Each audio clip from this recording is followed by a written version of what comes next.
Here is a platform that gives you the opportunity to voice out the problems that are affecting you in your society and to showcase your talents and innovative skills. Join the conversation on Youth Arena with Cecilia and Sesay every Thursday 5 to 6 p.m. on Freetown Television Network, Channel 35. Good evening and welcome to Youth Arena live on Freetown Television Network, Channel 35 and on Freetown Radio 90.5 FM. As always, Youth Arena is the program that looks into and discusses issues affecting young people in society, ranging from social, emotional, political, and environmental problems in society. We also give the platform for young people to showcase their talent and innovative skills. In Youth Arena, we educate, entertain, motivate, and we inspire young people. Let's take a short break. We'll be right back. Young people, we go through so many challenges, difficulties, and some tough situations that seem to be stumbling block to us achieving our goal. Oh yes, I know it's happening because I am a youth.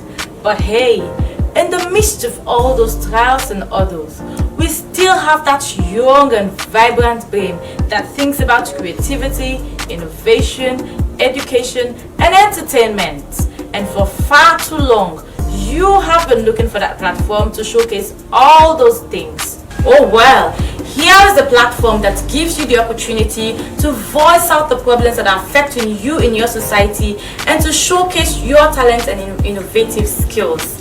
Join the conversation on Youth Arena with Cecilia and Sesay every Thursday 5 to 6 p.m. on Freetown Television Network, Channel 35, as I bring you interesting stories and topics around youth world. Welcome back. You're watching and listening to Youth Arena on Freetown Television Network, Channel 35, and on Freetown Radio 9.5 FM. You can join us in the program by sending your comments to our Facebook page on FTN News. Today in Youth Arena, we are going to be discussing the issues of educational institutions closed down due to the COVID-19 issues in the country. Well, for now, every school's institutions that are for education are closed because of this COVID-19. We're looking at the aspect of how this would be of good or of harm to young people or pupils and students. Because we're having parents leaving their homes in the morning to find their daily breads, what are these kids engaging in? We need to know and we need to find solutions to that. I am Cecilia and Sesay, and this is Youth Arena. To discuss all this in the program, I have with me two people in the studio. I have one who is Alfred Sesay, the former president of the Sierra Leone Debating Council, Fabo College chapter. I also have with me Miss Kadija Lamin Sesay from the Glossophobia Academy. Good evening and welcome to Youth Arena. Good evening. So, who do I start with? Ladies first, they say. So easy. Now we have schools, universities, and other educational centers, vocational institutions closed down. And people say an idle man is a devil's workshop, yeah? And then we have pupils and students at home not doing anything at all. And then their parents are leaving in the morning to get daily bread. How do you see this? Is it of more harm or of more good to people? Well, of course, before I came here, I had to ask several pupils and students about the COVID-19 and the lockdown of schools and institutions. And in that case, most of them answered like, no, I'm not too happy about it. But when I looked at it, I thought it was very good for them to stay at home. Why? Because as of now, we have over 1.6 billion of students and children that are not going to school, that are supposed to be going to school. In as much as this is stopping the educational aspect of life, but the first thing and the main thing that we think is very good is for them to be safe at home. If you are at home, then that will stop somehow of transmission between you transferring it, getting it from another friend who took it from a mother, or a mother took it from someone else through transportation. So being safe is first, very, very key for them to have. And also, as much as they stay at home, they will be having different platforms to study. Some of them do deny that. No, I don't think I can be at home to study. But rather, we have so many platforms that are available nowadays. When you look at Orange educational portal, they do have several sites that belongs to the University of Sierra Leone, Jala universities, and also Wikipedia, that so many things are involved that pupils are able to use in order for them to study. And you'll be seeing some of them will be arguing, no, I don't think internet will allow us to get attached to these things or get access to these things. But when you look at Orange, it has made it very simple with the student pack, and I think that's an added advantage. You having 15,000 for a month and subscribing to student pack and having 2.5 gig is a very big advantage to you, and you'll be using that to study at the end of the day, and you will cope with the loss of education you've been having from schools. And also, staying at home will help you to learn extracurricular activities as a child. Maybe you'll be learning to cook or learning to sew. You don't have to depend on educational aspect of life. And for university students, there are also great opportunities for them. As you can see, the Victor's Sierra Leone is having a kind of platform where in education is going on Zoom.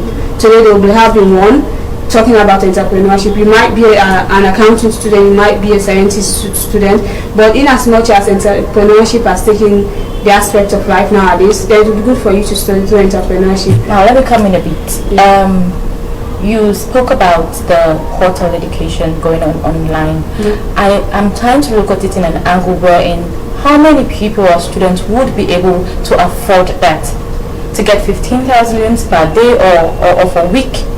We have students who right now are not doing anything other than hawking in the streets. Their guardian or parents are sending them to hawk in the streets to sell something in order to gain their antimot or whatsoever. So how do you look at certain situations, even with the online education? We all know about the internet process in Sierra Leone. Sometimes it can be so slow.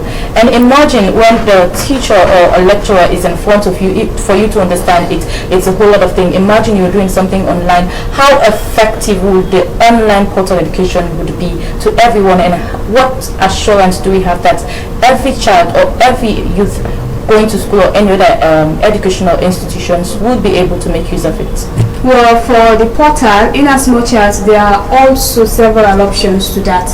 If you are a parent, you've been used to giving your child lunch to go to school, you are not giving that child again lunch. So at least you can use that to provide them with data in order for them to browse. But if you don't have access to that, then I think we have radio stations, we have televisions that are giving online education to people. So if you can't access internet at the end of the day, then you can access radio and television. But then we still have students who sponsor themselves to go to universities. We still have parents who cannot afford to give their child or lunch per day. Sometimes it's difficult. Sometimes kids go to school without lunch.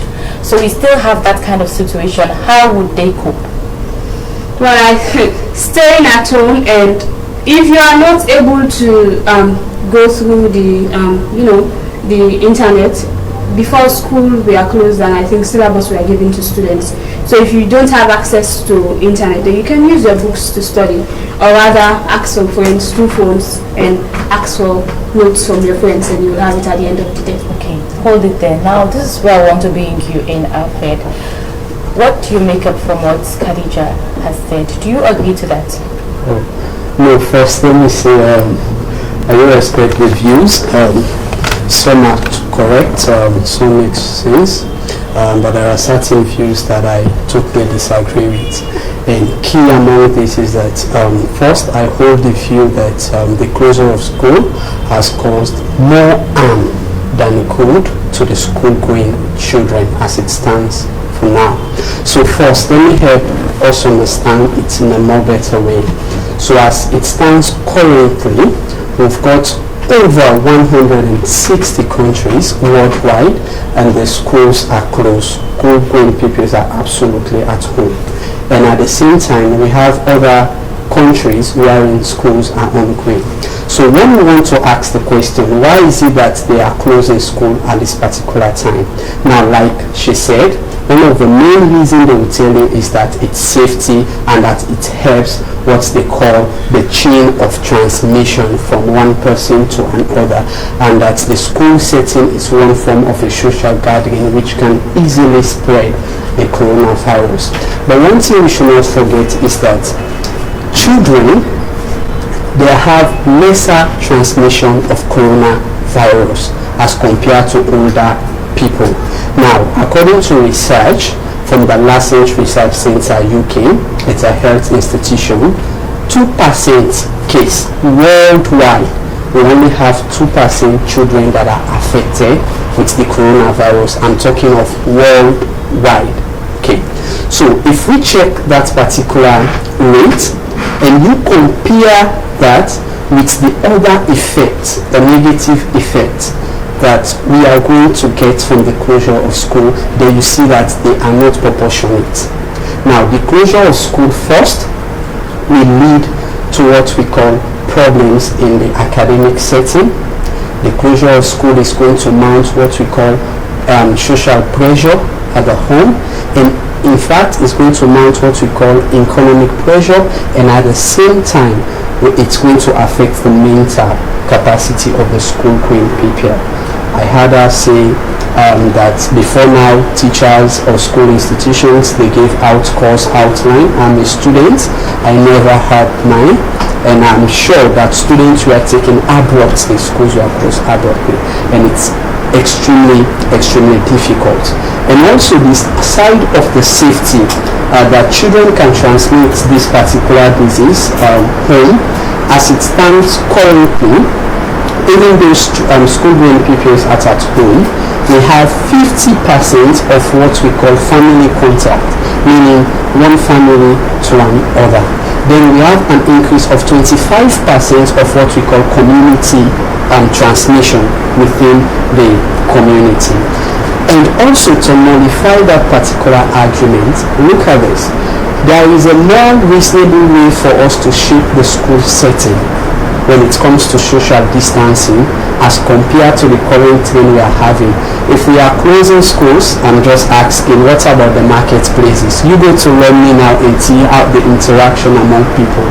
To me, I see that we can easily have what we call social distancing in school, compare that to the marketplaces. So I'll finalize by saying closure of school is not comprehensive in its sense, and the negative effects that we are going to have from the closure of school cannot be compared to the health benefits currently we are thriving at. But one would look at it in an angle again wherein the government has provided the radio teaching through the Ministry of Education, and they're expecting every parent to monitor their child or what to make sure that when they are engaged for any class or any subject, they tune into the radio and listen and learn, and that was effective somehow during the Ebola. So one would look at it that yes, if students really want to learn, they could use what the government has provided. Okay. So first, that is not an effective means of learning on a whole. Okay, saying children will listen to radio. Basically, just look at the school-going pupils. Remember, we are not only talking for university students here, but we are as well thinking up to that nursery one pupil or kid. Okay, so most of them, their parents do go for work. In the morning, mama is out, papa is out. 12 o'clock, I have a radio teaching program, and at the same time, I have my PS4 in my room. You tell me without proper supervision whether it's going to be an effective way. So there is no proper supervision in that. Indeed, government has provided that, but the supervision is not thorough, and that nullifies its effectibility in that particular range. In fact, most people, like for the US, let me just give statistics for the US currently, 29% of the health workers currently are affected in the US because of the closure of school. They can't go for work anymore because they have to sit at home and take care of their children. Initially, it used to be I leave my child in the school, then after my work, I collect my child. But now my child is at home, it means I have to stay at home. And that is having a ripple effect, even against the fight. Would the parents staying at home solve any problem? Because if the parents stay at home, in the morning you have to provide for the child to eat, and even yourself to take care of the home, the family, and all of it. So if you say the parents staying at home, now if we don't have the mom or dad or any elderly person to stay at home, especially when we have children, you know the trouble you will definitely meet when you return from working places, and some will not dare the effect of that, so they rather prefer to stay home, take care of their children. It's just an example. I'm not saying that is applicable to Sierra Leone, but what I'm saying in the context of Sierra Leone is that most parents will go for work because of the economic hardship, and now when they are away from work, there is no effective measures when it comes to online teaching for the school-going pupils. Okay, so Kadija, I want to take you back to the Ebola. During the Ebola, after Sierra Leone finally combats Ebola in Sierra Leone, we noticed that Sierra Leone recorded its highest number of teenage pregnancy. And now we are at this pandemic as well. We might not know when students will be returning back to school. And so we're looking at it now. This would be an opportunity for girls particularly to engage in sexual activities, and you're a woman, you know how that can be. And so sometimes, because let's even assume you are above 18, you are a university student, this will give you more time to meet your partner, your lover or something, and that would have you engage in sexual activities, and will lead to high rate of teenage pregnancy. What can you say towards that? I think that's the statement is very funny, because if you're asked to sit at home just because there is an health issue, I don't think you should have that opportunity to go and get yourself pregnant. So that's not an excuse for girls to get themselves pregnant. But rather, when we look at it, some people usually say maybe these girls are being marginalized, they are being raped, or they are being slept with older men, maybe in exchange of money. But in that case, I think every other girl has something to do and to have self-esteem for themselves and involve themselves in several activities rather than getting themselves pregnant. Talking about self-esteem, do kids know about self-esteem? We also have family from the gent side, the male, who actually do not even recognize that, oh, this is my daughter or something. We actually have family members who actually force their girls to have sexual activities. We've seen cases like that in Sierra Leone, wherein your uncle tried to touch you in some ways that are sexually not correct, and then you might not even have the guts to say that out or to tell anyone. You don't think that's risky for girls at home? It is. That's why we have the Answer for Girls campaign. So I think that will help a lot this time around. And then the same Answer for Girls campaign is here, but then we have the legalizing of pregnant girls to go back to school. So one would look at it as though, oh, afterwards, even if I get pregnant, I would go back to school. Of course. But I think in that case we are being mixed up by the government or whatever it is. But as girl child, I'm still asking for people to have self-esteem and continue studying, and at the end of the day become good girls and women of empowerment. So how can we preach this self-esteem to students or pupils who are actually in primary schools or secondary schools, let's say in JSS? So I think during this COVID-19, we are preaching about COVID-19, how to be safe, how to reduce transmission with other people. So in that case, organizations, youth organizations that are out there can help in these sorts of things. Like if you are still staying at home and making sure that you are not contacted with someone that has coronavirus, then they should be preaching about the same stuff. So at least in as much as we are trying to stop COVID-19, we are also trying to reduce teenage pregnancy at the end of the day.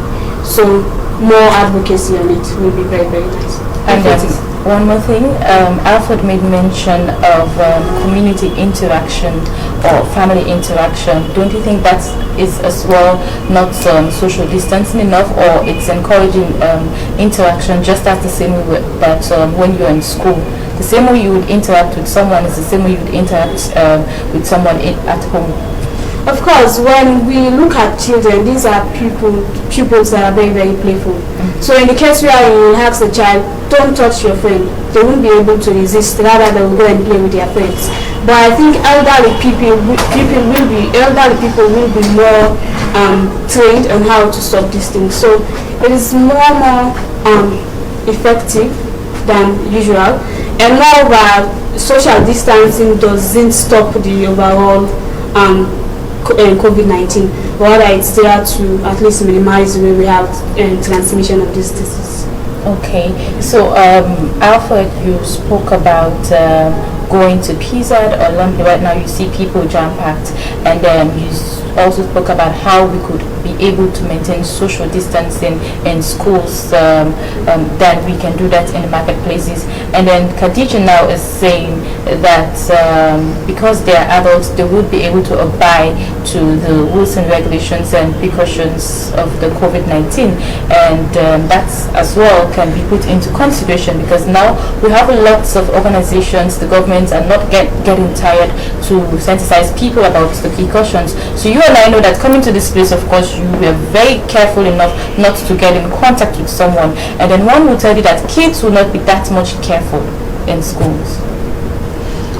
Yes, it is true that in schools kids normally play, they have lunch time, and there is interaction among school-going pupils.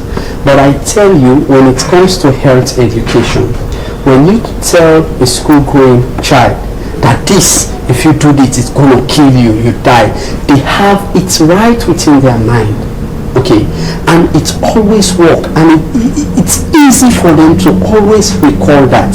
If you tend to go close to a child and say, "Greet me," that child will tell you, no, my teacher said I should not do this. They so trust in their teachers so very much. But I tell you now, go to PZ down there and see how the adults are interacting. It's amazing. You ask, what's the social distancing for?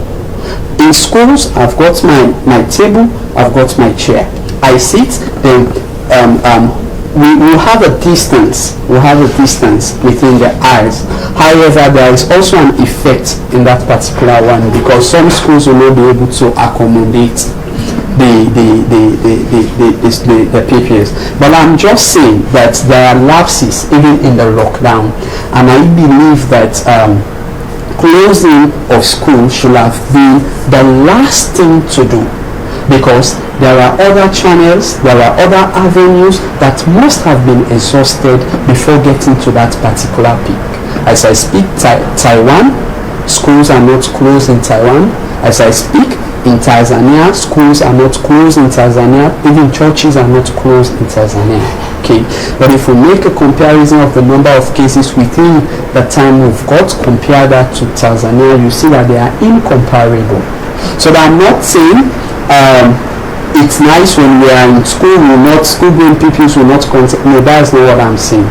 But I'm just saying that before closing schools, other measures should have been well exhausted before getting to that peak. Okay, thank you. You're still watching and listening to Youth Arena on Freetown Television Network, channel 35, and on Freetown Radio 90.5 FM. You can also join us in the program from our Facebook page on FTN News. In the program, we have been discussing the effect of pupils and students at home while schools and institutions are on lockdown. This is Youth Arena. Let's take a short break. We'll go right back. Young people, because with so many challenges, difficulties, and some tough situations that seem to be stumbling block to us achieving our goal. Oh yes, I know it's happening. As young people, we go through so many challenges, difficulties, and some tough situations that seem to be stumbling block to us achieving our goal. Oh yes, I know it's happening because I am a youth. But hey, In the midst of all those trials and others, we still have that young and vibrant brain that thinks about creativity, innovation, education, and entertainment. And for far too long, you have been looking for that platform to showcase all those things. Oh well, here is the platform that gives you the opportunity to voice out the problems that are affecting you in your society and to showcase your talent and innovative skills.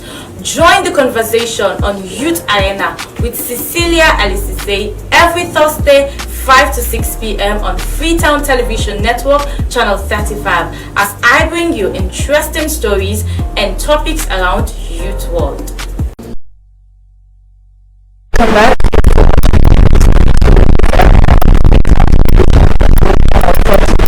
And on Freetown Radio 9.5 FM. And you can also join us in the program by sending your comments or your suggestions to our Facebook page on FTN News.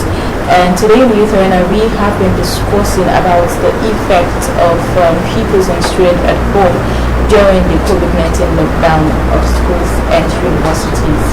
We continue with the program. So now, Kadija, what can we really do to solve this problem? Because whichever way you look at it, there's a disadvantage. Whichever way you look at it, it's having some effect. And for students to be at home, you and I know there are some pupils right now who actually, ever since schools closed down, they don't even know where their books are, their uniforms or whatsoever. Some people have not even touched their books. So you look at it in that aspect, it's really not effective.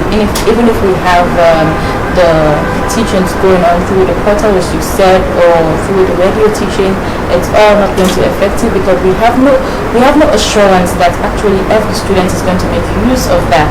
And of course, online stuff are very expensive. You have to use your data. We all know the telecommunication stuff that we have here in Sierra Leone, how your MBs can done between the twinkle of an eye. And you also look at it at the rate at which boys and girls will engage in dubious activities. That is, if you're a girl, you get in touch with, you go into sexual activities, and even boys as well. And boys who are not responsible enough to even take care of themselves will do that and get poor innocent child or girl child to be pregnant. And even at that, boys will also engage into smoking, drug abuse, and a lot of things. So we really are looking at the effect it's creating on people and students and pupils, and we want to see how best we can solve these problems in Sierra Leone. So what can we really do? So, as we know, this is a temporary lockdown and it won't happen forever. At the end of the day, all of us will have to go back to school, all of us will have to go back to work. It's just for time. It's better to save ourselves than rather going into something and at the end of the day lose our lives. By the will of God.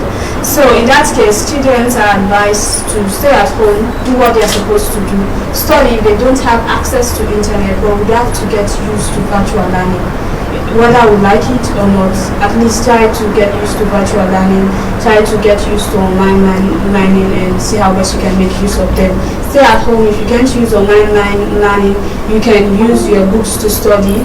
As you said, most pupils are not even willing to touch their books. They don't want it. But you just have to touch your books and at the end of the day study and go back to school.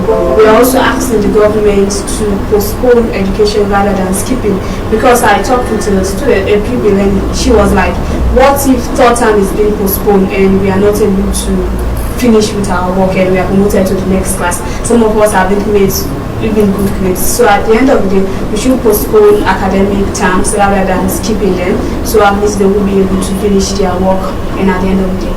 So if you are sent home due to an health issue, that shouldn't lure you to go into sexual activities. We know it's not possible for youth to stay out of it or teenagers to stay out of it, but by all means we have to stay out of it and prevent ourselves from teenage pregnancy. And also we are looking up to the parents to take good care of their children. If they are in school for so many hours and at the end of the day they are able to be with their children at the end of the day, I think every home should be a school and every parent should be a teacher. And teach your children, talk to them, and see how best they will be composed at the end of the day to make sure that they get back to school. At the end of the day, everything will be over and they will be back in school. So this is just a short period. Let us make good use of it. Let us see how best we can stop the transmission of this disease as best as we can. And by the end of the day, it will leave the country.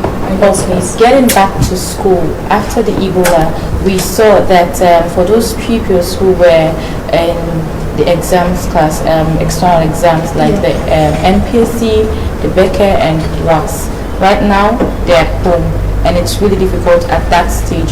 And by then, after the Ebola, we saw that for those who promoted to SS1, they had just one term. They did one term and got promoted to the next class. And even at SS2, they were also promoted in just 2 terms. When we know the normal school system is 3 terms, and they were promoted. And I think that affected the external exams. Don't you think so? I was a victim because by then I was supposed to sit to the West African secondary school examination. So I was a victim at the end of the day. There wasn't much time to study, to meet with the exams. But I hope this will be had by the government, that they should not skip but rather postpone to see how best they can fit into the academic activity so that these people will be able to go to school at the end of the day and be able to complete their curriculum. And again, we're going to be put backward. Students are going to be put backward. For example, we have some students who are very, very much, they have put on their academic life in order in a way as though they've prepared themselves to know that at this particular age I should get to university, at this particular age I should be graduating. Now, if you're saying they should not, they should postpone the academic year rather than eliminating it totally, it's like we're going to continue normal educational systems even as we've wasted more time. And in that way as well, we're also going to be putting ourselves down. Somehow, some students would not like that. Sure. Don't worry, you become a PhD at whatever time. I was supposed to graduate at 20, but I did at 22. But here I am today. So at the end of the day, you'll be there and you'll be able to meet with the things. We pray that it's not war and we'll never die. So at least we should pray that this is just an health issue and not anyone, and not everyone will be involved. And at the end of the day, we will all have to be in school at the end of the day. Okay, Alfred, you said you spoke about the community interaction and of course the family interactions, and now how can we solve this problem? Well, currently there is a lot of sensitizations that are ongoing for the COVID-19. So first I would say let us maintain the social distancing. Let us stay at home. I think that's the best way. Over 3 weeks now, I think today is the first day for me to leave my home, because normally I'm in and doing my work. I think if we all can do that in our own little way, then we can help to break the chain of transmission. But most importantly, the government has got a huge role to play in this. We need to take robust measures now. If not that, it's going at an exponential rate and it will become very big for us as a nation. So I think measures should be taken currently. Like now we've got a lot of cases and we've got a lot of tracing to do as it stands currently. We've got over 1,000 people being tested, and currently we've got over close to 500 people in quarantine as it stands currently. But I think we have to do more. For instance, the case that we had, the guy that went to Kenya, if the government has put measures before now, the inter-district movement, if it was stopped before this time, then it would have been better. That guy would have not moved to Kenya. So you see, so we actually need to stop the movement, and more measures have to be put in place. On a whole, the government is working. But what I want is this. Even though we are talking of corona currently, this is what we are seeing. But we have to tackle it in a way that after corona we will not have big things to solve again as a nation. So the focus, everyone now, you go on social media, everyone is an expert when it comes to dealing with corona. I think that is not fair at all. Yes, we can do our own little way by maintaining social distance, leave the work with the health workers, and if you have been an advocate, continue in that direction. But all the focus now is on coronavirus, and the children are being impregnated and abused on daily basis. So even as we talk of coronavirus, I think that sensitization is key for children as it stands. The Hands Off Our Hands campaign, the sexual abuses and other things, violence against children, it should be on. We should not halt it because of corona. If not that, immediately after the corona, we are going to have again a rapid number of cases of teenage pregnancy, and that will affect the nation. And also, I think more sensitization on the use of academic materials that are virtual. We need that as it stands. I tell you, there are very useful platforms online which we can utilize. For the past 3 weeks, I've been on a course, and it's very, very effective. But I tell you, there are students out there, even up to university level, they don't know about these virtual avenues. Okay, for instance, we've got what we call the Zoom, we've got what we call the webinar. Currently, I'm using my Discord app to connect and have my classes, but others don't even know how to utilize that. And for parents, I think they should put on a supervisory role. Even though you are going for work, ensure that you leave that child with an assignment, and when you return from work, ensure that you monitor that particular child. I think by that we can have a all-rounded measures, and at the end of the day, I strongly believe that no matter how it rains, the sun will want to shine. Yes, corona is here, but 6 months, I'm saying that from today, I believe that we'll be able to contain the corona, and the nation will have to continue again to progress. So let us look beyond coronavirus. Okay, thank you very much, Alfred and Sesay, and thank you very much, Kadija, Sesay, for being with us in the studio.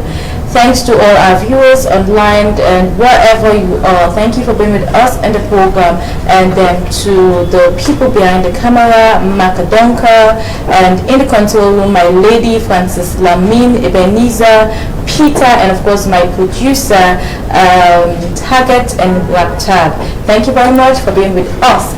And Youth Arena is saying to you today, as a youth, pupils or student, please make use of this time while we are on break. Get yourself engaged in online courses, study as though schools are open, and be prepared for at any time schools are going to be open. You have to match to the standard. So please, for girls, this is not the time for you to engage in dubious activities or sexual activities. Wait for your right time. Please, I'm saying this to you as a girl. So please continue to be the good girls that you are. And for boys, please do not get in contact with girls that are below 18 years. Thank you very much for being with us in the program. This is Youth Arena, and I am Cecilia Sesay. See you next week. We go through so many challenges, difficulties, and some tough situations that seem to be stumbling block to us achieving our goal. Oh yes, I know it's happening because I am a youth. But hey, in the midst of all those trials and others, we still have that young and vibrant brain that thinks about creativity, innovation, education, and entertainment. And for far too long, you have been looking for that platform to showcase all those things. Oh well, here is a platform that gives you the opportunity to voice out the problems that are affecting you in your society and to showcase your talents and innovative skills. Join the conversation on Youth Arena with Cecilia Sesay every Thursday 5 to 6 p.m. on Freetown Television Network, Channel 35, as I bring you interesting stories and topics around youth world. As young people, we go through so many challenges, difficulties, and some tough situations that seem to be stumbling block to us achieving our goal. Oh yes, I know it's happening because I am a youth. But hey, in the midst of all those trials and others, we still have that young and vibrant brain that thinks about creativity, innovation, education, and entertainment. And for far too long, you